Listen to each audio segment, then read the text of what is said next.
নানা তার মরিচের ক্ষেতে কাজ করছিল।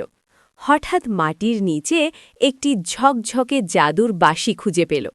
কৌতূহলবশত নানা বাঁশিটি বাড়িতে নিয়ে এলো।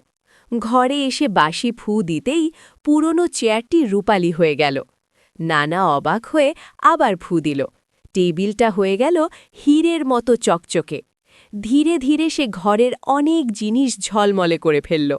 এসব কিছুই নানি পর্দার আড়াল থেকে চুপি চুপি দেখছিল। রাতে নানা ঘুমিয়ে পড়তেই নানি বাঁশিটি চুরি করে নিল।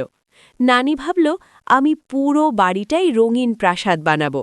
আনন্দে সে বাঁশিতে জোরে ফু দিল। মুহূর্তে নানি নিজেই কাচের মূর্তিতে পরিণত হল। তার চোখে জল জমে রইল, কিন্তু নড়তে পারল না। সকালে নানা দেখে হতবাক হয়ে গেল। হায় রে, এত কাণ্ডের পরও কেউ লাইক বা সাবস্ক্রাইব করল না।